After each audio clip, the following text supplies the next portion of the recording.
Clarity on Fire, a podcast for people who know what they don't want out of their life and career, but aren't sure what they'd rather be doing.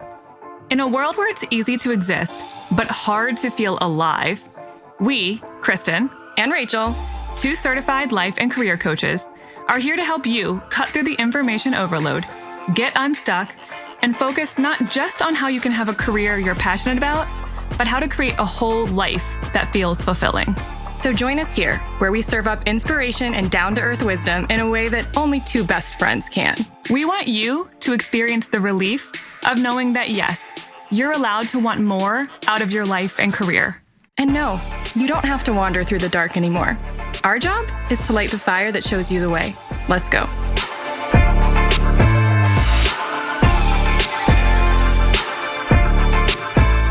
Well, I don't know how you guys are doing, and frankly, we're recording this a little bit early. I'm not sure what the world is going to look like even a few days from now. Like a week and a half from now. No, like we're recording this a week and a day in advance. Well, already life feels crazy from a week ago. So I imagine it's probably even crazier. I hope it's worse. God. But I hope you're all okay. That's the first thing I want to say. And I your family. hope you and everyone you know is healthy and well. I hope the older people in your life are like playing by the rules. That seems to be a theme I've seen lately, is that the millennials are like, or people our age, or, you know, average working people are like taking this seriously. And then there's some of the boomers who are like, I'm like, guys. I don't know. I've heard people of all generations who are breaking the rules or being overly attached to the rules. I don't know. My brother's generation, the 18-year-olds. Well, I mean, no one ever. They're all out. No one ever thought highly of them anyway. Well, we're all sorry crazy. To our young listeners. We're all crazy there. At 18. You can't hold us back from our friends. I would have been listening when I was 18, but that's also because I just wanted an excuse to stay inside and not have to talk to anyone. That's just because you're an introvert. Okay, well, one-on-one coaching enrollment is still going on. For those of you who are inclined for some coaching in this uncertain time, we're here to talk to you about it. And we will be closing enrollment after the 31st. So the 31st will be the last day for you to fill out the form, link in episode description, to have a conversation with us about it. Yeah, no pressure. No. Just we want to talk to you if you're pretty serious about getting started in the next month, really few weeks. Yeah. If you are interested in coaching but don't think you want to get started for several months, then bother. I would hold off for now. You can either join our wait list after the 31st has ended, or you can reach back out. We'll probably have another enrollment period this summer, June-ish. Yeah. I mean, again, I can't plan on anything at this moment, but that's the intention. But I just want to clarify, we're talking to people right now who are interested in getting started. Yeah. Soon. Yeah. 15 to 20 spots. That's what we're doing. Again, I'm doing this in advance, so I'm sure some of those are not available. But then again, you know, we sometimes schedule these calls weeks in advance, so it's sometimes hard to know how many spots we do or don't have. I'm just saying we do have a limit. Yes. So after that, we'll have to like put some people on the wait list if they reach out and they want to start right away, but we just don't have the space. We'll tell them you might have to wait a month or 2 or something like that before we can start. Yep. Okay. And then if you sign up after the 31st, just know we're going to have our wait list back up. So we just can't guarantee how soon you're going to be able to get started. At some point, there will be an opening, but we just don't know exactly when. And again, we don't know anything right now. No one knows anything No right now. one knows It's kind of the theme. anything. Welcome to this phase of life. Personally, I'm finding, and it's okay if you don't feel like this, but here's a perspective for you. I am finding it easier to surrender to this than almost anything else in my life because it is not about me. It's not something I could have done differently. It's not something I can control. It's not something I can figure out with my head. And you can't fix this. None of us individually can fix this. Right. No, we can do our part, but we can't fix it. And I think a lot of the time anxiety stems from feeling like you can fix it and you should try to do something different, or like it's all on me to figure out my life when it's very personal to your life. Yeah. This is not your problem. This is our problem. This is everyone's problem. And because of that, it's so big and it's so much bigger than you or me. It's like, okay, I'll surrender to it. Like, I can't control this at all. I have no expectation that I should be able to control this. And that actually does good things for my anxiety. Plus, you know, you're going through the same experience as so many Yeah, that's comforting. people. Oftentimes we feel kind of isolated in our personal challenges. Yeah. And right now, not even just as a community, not even just as a country, as a globe, we As are going Earthlings. through the same challenges. So there is a strange comfort in that. Yeah. I mean, I think that's kind of it's the same vibe I got after September 11th in a weird way. And I think it's the vibe people had when they were rationing during World War II and they were, Rosie the Riveters were like going to work, you know? I feel like there's a similar kind of vibe and I like that. I appreciate that. So anyway, we're here to talk about coaching if it's something you want to talk about. And we'll remind you again at the end, of course. So here is what I want to talk about today. I cannot tell you, Kristen will back me up on this, how many times I have met people through coaching, usually clients, who have told me, I have listened to so many podcasts. I have taken in so much information. I love personal development. I'm a personal development junkie. Read all the books, the audio books. And particularly in this episode, taken all of the assessments. Oh, yeah. And however, if you hadn't noticed, information does not actually do anything for you. Because if knowing all of the things actually helped you change, all of us would be like perfect right now. We would have no problems. Information or people who know things are a dime a dozen. It's cheap to know things. It's hard and it's much more rare to take that information and integrate it. Integration is the difference between the analogy we always use with our clients is like when you're 16 years old and you go out and you drive a car for the first time, you have to be pretty hyper vigilant about everything that you're doing. You have to be thinking pretty hard because you don't want to mess up and you're new to this. Versus when you've been driving half your life, you can zone out for miles and not even be thinking about it, but be doing it. That's because the information has gone from, I intellectually understand how to do this, to it's automated. It's become part of my behavior to the point where I don't need to think.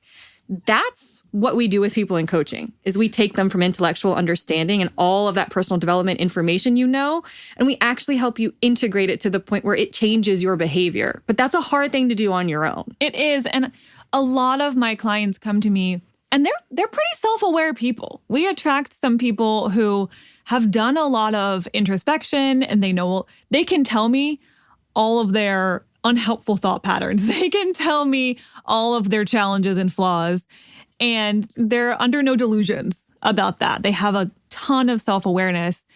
But when it actually comes to how do I live my life as this kind of person in the world, that feels like it stumps them. And I get it, because that's a different skill set. Very different. Understanding who you are and becoming a self-aware person is one skill set. Changing your behavior to match that and changing your life to match who you are learning that you are, that takes something wholly different. This is like that guy everyone knows that guy or girl who's been to therapy for like 5 years, 10 years, and is so articulate about their problems. They can tell you everything that's wrong with them. They can tell you every reason why they are the way they are, and they haven't changed at all. This is why intellectual understanding is not worth much, because you can literally go to something that's supposed to be helping you. And I'm not crapping on therapists here. There are some good therapists and bad therapists. There are some great coaches and some bad coaches. But usually bad coaching and bad therapy is, let me help you intellectually understand this, but not help you integrate it. That doesn't do jack for people if they know everything and don't actually change. Not only does it not do jack for people, actually can do harm. It can do harm because oftentimes you can use that as a crutch and say, well, this is just how I am. I learned this. My brain is broken. This is how I am. Yep. I had this childhood, so now I'm just broken. And you can almost cling on to the self-awareness. It becomes too much a part of your identity. And you double down on your identity. Exactly. Yeah. Exactly. And so if you don't integrate it, it can start to really become a crutch in your life. And so it's not only helpful to do that, I think it's critical to do that. Yes. So we're going to talk specifically about personality tests, 3 of them. You're not going to be surprised by the ones that they are, but we're going to tell you a little bit more about how we use them to actually help people go from just, okay, I know my result, to, oh, this is actually helping me change my life. Yep. So I'm actually going to start with my favorite, or the one that personally right now is the most I'm excited about, and also the most impactful in terms of the whole person and their whole life, like every area of their life. You're not going to be shocked to hear me say it's the Enneagram. I will link to every episode we've ever done about personality tests. So I'll link to the multiple about the Enneagram. Book clubs about the Enneagram, the soul child theory about the Enneagram we did last month, and I'll link to the other stuff too. But let me give you some examples of how I am using the Enneagram to help coach people, because it is by far right now the most effective, impactful. I know impactful is not really a word, but I've decided that it is. People know what you mean. I know, but it's just, I don't know any other better word for it, because it really, really, really has a big, profound impact on people. Yeah. So, okay. At first, I didn't actually know how to use the Enneagram, because I was like we've been self-taught on the Enneagram this whole time. But ever since doing that episode about the soul child theory last month, I've really not maybe mastered, but I am mastering how to best use the Enneagram in coaching. So it starts with, you got to know your primary type. You got to take it and know what your type is. However, knowing what your type is not necessarily helpful if you don't know what direction you need to grow and change in. That's why knowing they call it your direction of integration, soul child theory calls it your soul child type, is really helpful. So here's what I'm doing. I am figuring out with people, what's your type? And then I'm having them understand their type to the point where they have to create a list. I've had a lot of clients do this. You have to create a list for me, and we create it together, of all of what I would call your tells according to your type. So if you're playing poker, you usually have a tell.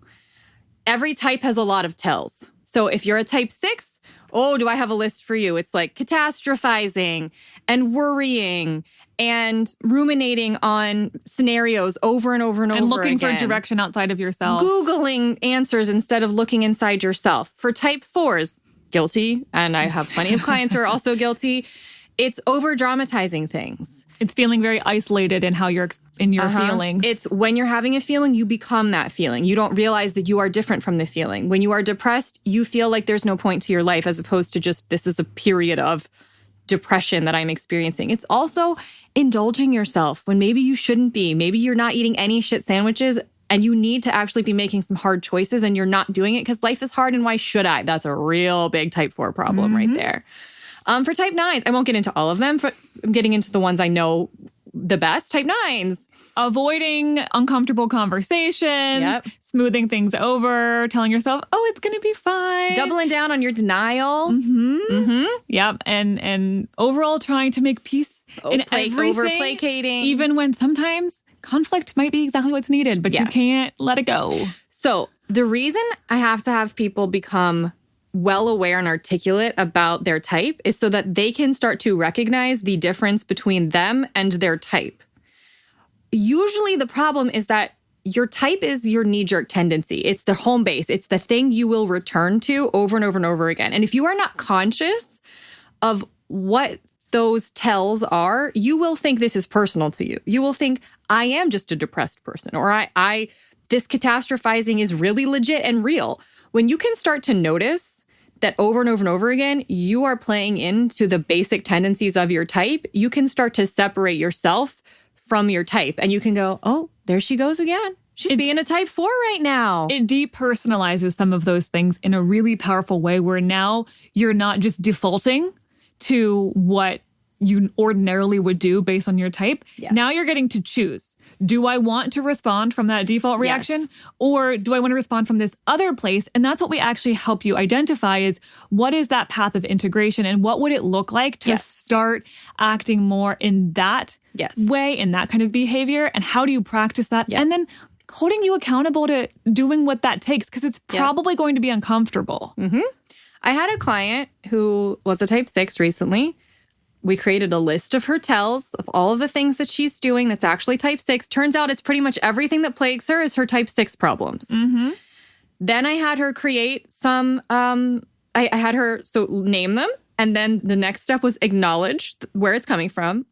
This is me being a type 6. I'm going to say this out loud so that I have to pay attention to the fact that this isn't about me. This is about my way my brain is wired. And then the third step was we created some filter questions based on what a 6 needs in order to grow. And so for Type 6, the direction of integration is the type 9. So that means when you're a healthy type 9, you have to trust. You have to calm down.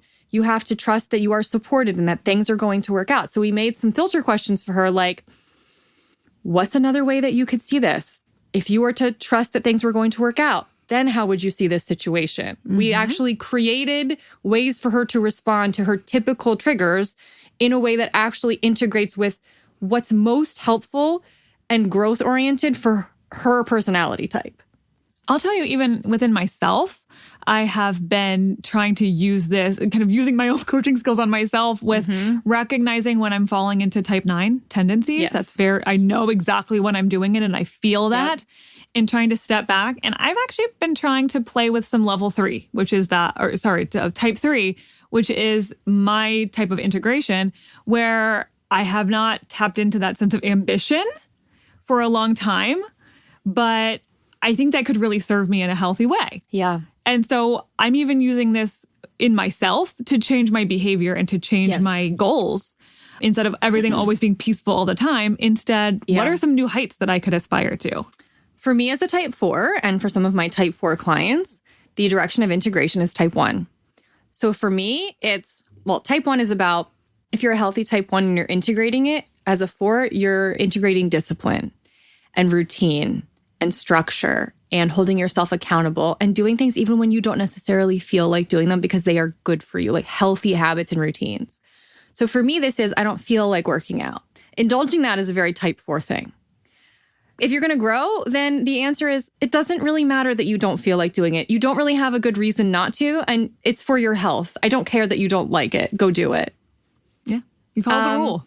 Right. Yeah. Create a rule and follow through on it. And that's really helped, like that structure and that when your tendency is to want to maybe indulge yourself and not hold yourself accountable to anything, it makes sense that the growth is, no, we got to insert a little bit more structure in here. We got to insert a little bit more accountability in here. And that's not necessarily true for everyone. Not everyone needs that. And so what growth means for people is different based on your personality type. But to be able to identify that and then start responding to situations according to what growth looks like for you is a huge game changer. I've actually had a client who's a type 2. So people pleaser times 10, like huge people pleaser, always wanting to do for other people to make sure that they like her. Her growth type is type 4. And so for her, that has been about not being afraid to stand out and to shine and to have people maybe be jealous of her or have people maybe think that she is all that. She's been so afraid that people, if she stands out and she does a really good job and people take note, that they will think that she's arrogant. And she thinks that's the worst thing ever is for people to think that she's arrogant. And so her mantra has been, what would a type 4 do? What would a type 4 do? That's her direction of growth. And she said it's been a game changer. She showed up at work and been like, relaxed. She goes, is this what non-anxious people feel? Because I have waited almost 40 years to feel like this, and it's amazing. You're bringing up such a good point, too, about why it's incredibly helpful to get coaching around this is because even if you intellectually understand, I am this type and I should be aspiring more to a healthy version of this other type. Who's going to make you do that? Well, who's going to make you do it? And it's going to be really scary. And you're going to have to overcome some of your limitations and build up your sense of courage to be able to convince yourself to do it. Or else you'll know, just like we all know to eat healthy, but we don't always do it all the time. Yeah. When you have someone encouraging you and helping you actually work through the fears that are invariably going to come up when you start to make those changes, that's when it sticks. That's when it works. Yep. That's why coaching is such a helpful thing in the integration phase. Yes. And also just knowing what to integrate when. I think a lot of the time you have so much so much information that you don't know what matters most and what you should be focusing on. And then what does that look like in my personal life? But I know what it looks like on a grand context. Right. But for me, in this very specific professional situation or this very specific personal situation, how do I show up in a way that actually goes against my default tendency and helps me grow and helps me become the better version of myself? So that's how we're using the Enneagram, and it is really a game changer. Like personally, I found it to be a game changer, and my clients are finding it to be a huge game changer. It affects everything. I love it so much. Okay, number 2 is our quiz.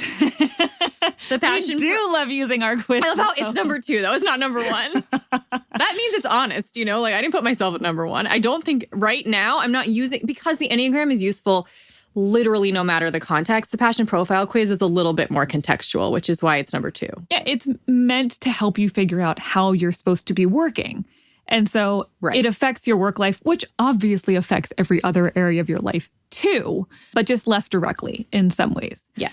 So we use this one in, so many ways. I don't even know where to start. Let's talk about professionally speaking, when someone's job searching, how we use the passion profile quiz in terms of helping them narrow down their opportunities and their ideas. Well, the passion profile quiz is supposed to, it actually is that. It's more of a narrowing down tool than an opening up possibilities tool, because most of the people who come to me, they have no lack of ideas or possibilities. Right now, there are so many more jobs that you could do or ways that you could work than have ever existed before. Let's not talk about coronavirus, but... Well, right. In this era, in this day and age. Maybe not today, but in this general time we're living in. Yeah, usually possibilities are not the problem. It's more so, how do I know what I'm supposed to be doing? Yeah. And so the passion profile quiz, once you figure out your type, or sometimes your primary and secondary types, because that's a really helpful thing for coaching to help you explore is,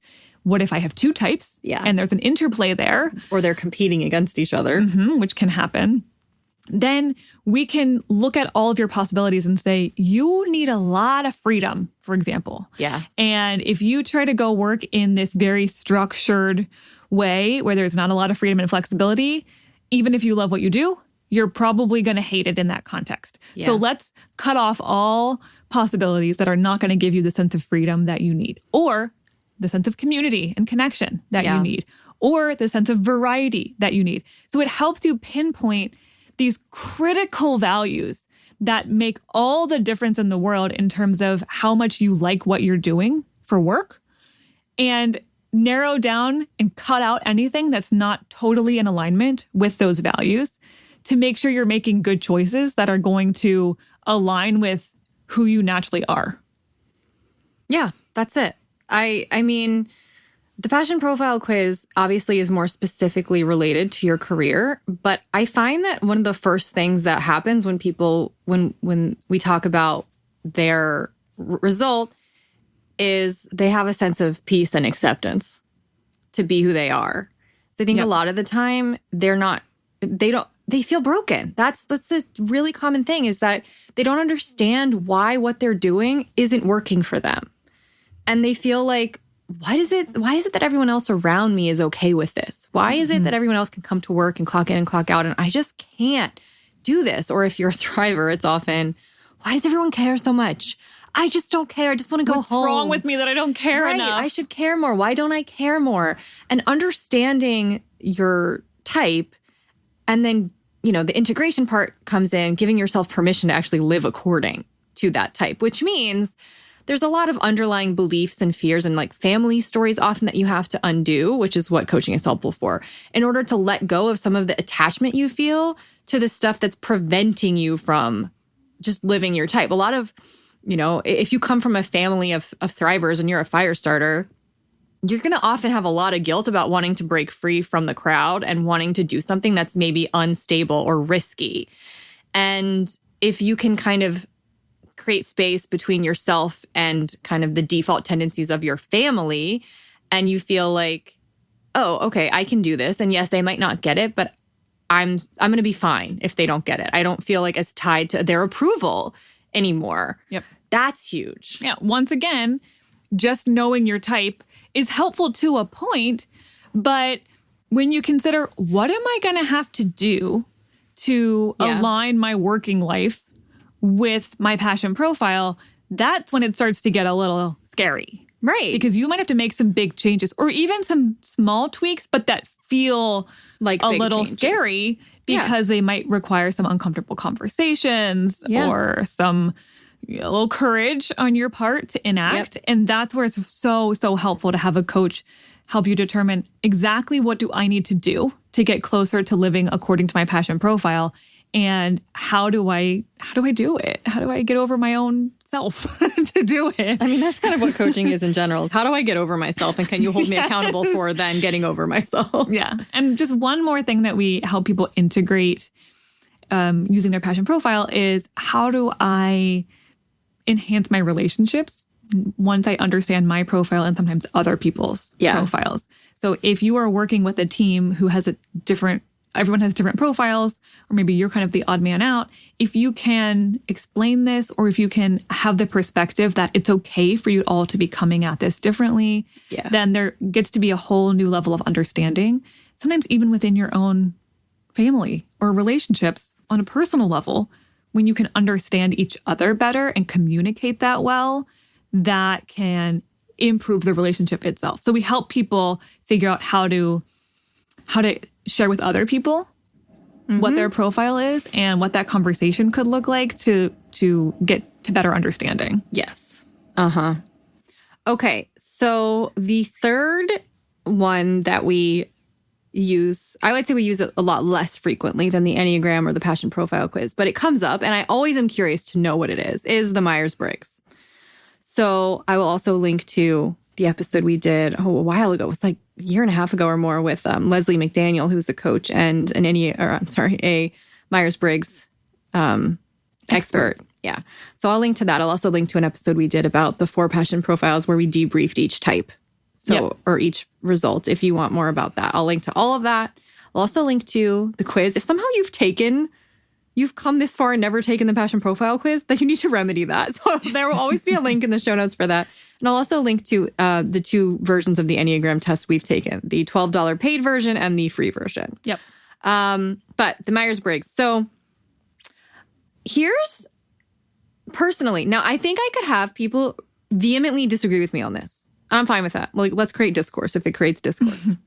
Personally, I find the Myers-Briggs to be a much more static thing. It's like, you take it. If you take it 5 years later, you're probably still going to be an introvert if you're an introvert. I think that is how it's meant to be. Now, I had at least one person argue with me about this before. I have 2. Okay. And I think, at least in my experience, my result has changed over time. Yes. But I attribute that more to me better understanding myself and better able to answer questions truthfully and genuinely versus I've actually changed a lot over my life. Now, that might just be me. I think it's a possibility that, sure, you might evolve over time, but I don't think you're going to do a complete 180.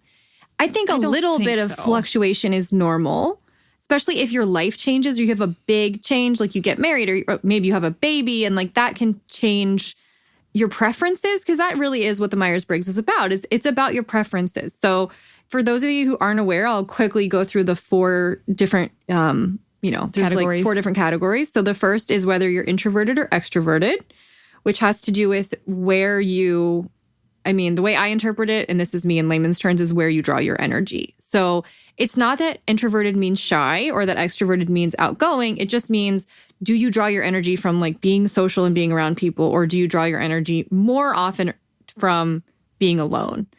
And again, it's not 100%. Like, it's a spectrum. So I'm pretty heavily introverted. It's like 80%. Yep. But even me, who's one of the most introverted people I know, is not 100% introverted. Yep. And then there's categories N or T. No, N or S. Yep. N or S. For So intuitive or sensing. Intuitive or sensing. And that has more to do with, are you observing, do you prefer to take in your world by more of the details or more of the big picture? So it's concrete or abstract is how I like to think of this. So are you the kind of thinker, if you're really, really N, you're really intuitive, you think more in kind of connecting high level, dots. big picture. Right. So if you're looking at a painting, you're going to be maybe thinking about it less in terms of what it looks like. So the concrete details, if you're more S, you're going to be noticing the brush strokes or the use of lighting, versus if you are more of an N, you're going to be thinking much more abstractly. So like, oh, this painting symbolizes truth. You know, like you're that's how your brain is going to default. That one I think is important to define because the words don't feel like they quite hit on that. But if you think about it in the essentially like macro or micro approach, then you're more accurate in that sense. So the next is F or T. So that is feeling or thinking. This one is a little bit more obvious. Yep. If you default more to mental and logical and rational sort of approaches, or do you default more to feeling and emotional and observing information in the world and taking in things according to, more of like how it makes you feel versus the logical aspect. Yep. And the last one is J or P for judgment or perception. Yeah. These ones are a little, the words don't quite describe it as well. Yeah. The best way I know how to describe this is essentially more, do you prefer more structure? Or possibilities.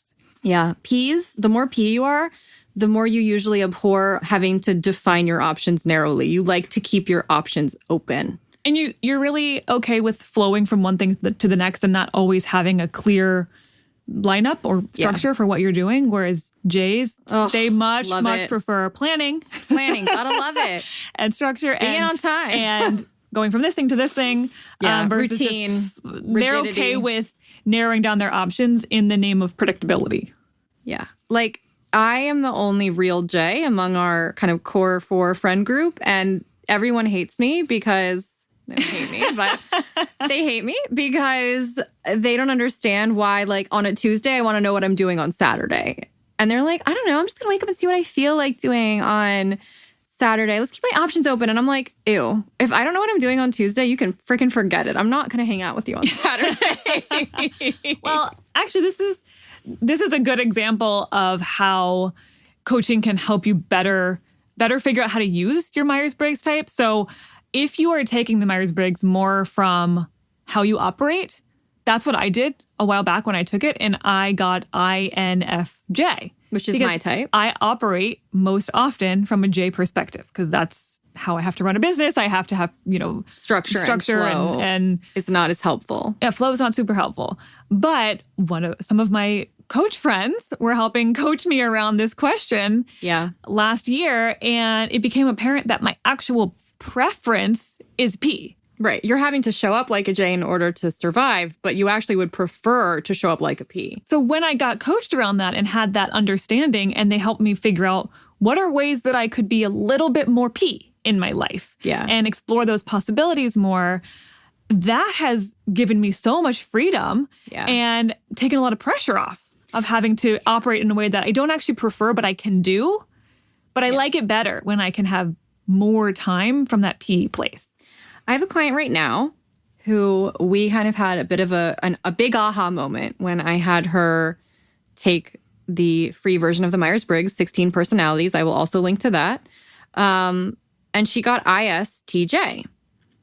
So her problem is that she's working in a role that almost everyone is a big picture strategic thinker. So much more NF types, as opposed to ST types.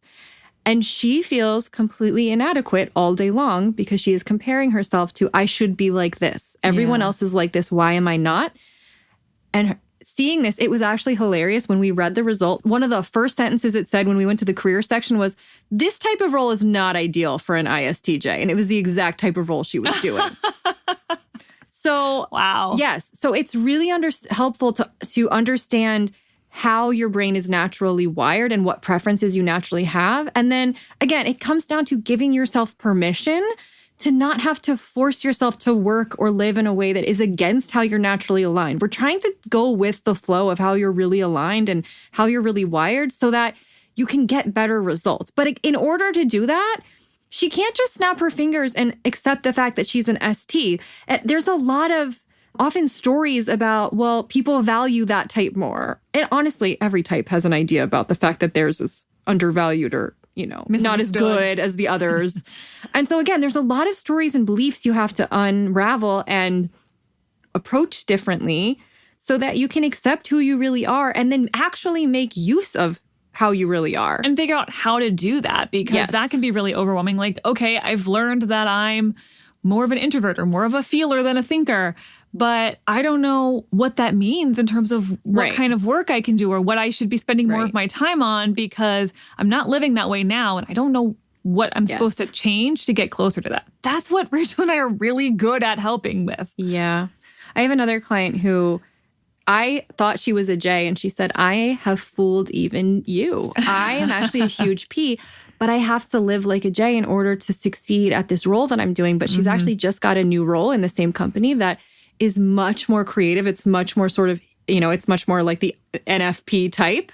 It's going to resonate so much more. It's not logistical. It's not analytical in that way. It's more like, creative and people oriented, which is perfect for her actual personality type. But allowing herself permission to work in that way is very scary. And so we've had to walk through, okay, how do you actually allow yourself to show up as who you really are? Because you've been assuming that people won't accept that. Yeah. And actually, if you lean into it, I think you're going to be really, really great at this role. But again, it's not automatic that you just understand it and then you can just do it. We have to kind of bridge that gap. We have to bridge the gap with confronting all of the fears and the stories that you have about how it's going to go or how it's not allowed for you to show up like this. Or my mom never wanted me to show up like this. How could I possibly? So much of that comes up when you start digging into your personality types in any different way. Yep. Right.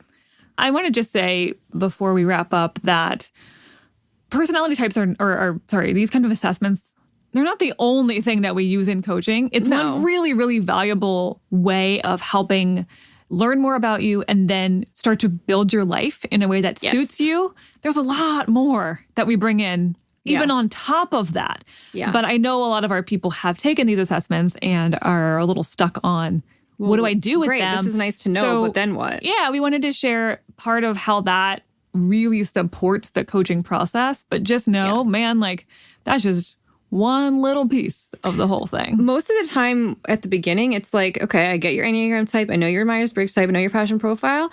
And then I'm like, well, no wonder you're having a problem with this. Yep. You do realize that any two who's also like a thriver is going to be struggling with that. They're like, oh, no, I didn't know that. So again, it really usually starts with it, understanding it isn't as helpful as having someone contextualize it for you and tell you, well, based on your type, this is what your struggles would be. And this is how we need to grow and what direction we need to go in order to help you actually change.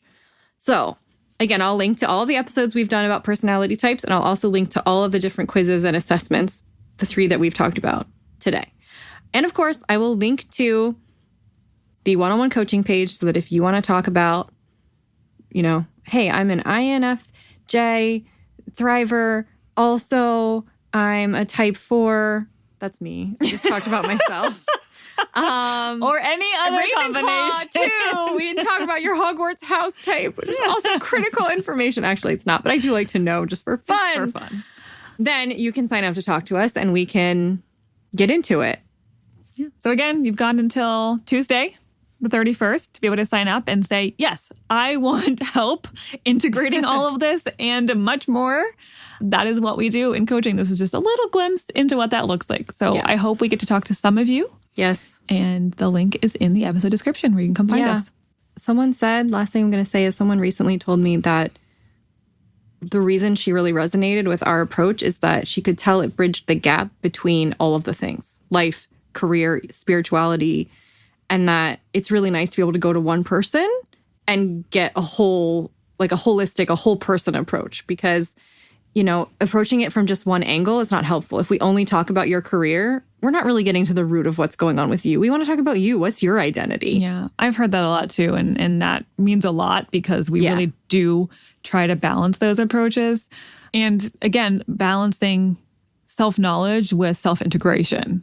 Yes. That's huge to us. Yeah, no. Information we can't emphasize that enough. Information doesn't change your life. Don't mean anything if you don't actually know how to use it. So we got to actually load the weapon and then pull the trigger. That's kind of a scary example. You know what I mean? Like you can have all the ammo you want. It doesn't really help if you can't actually use it. So we're going to help you use it. Load those personal development guns, y'all. All right. Stay safe out there or in there, wherever. You're probably more inside than outside right now. And we will talk to you on Tuesday. Bye-bye.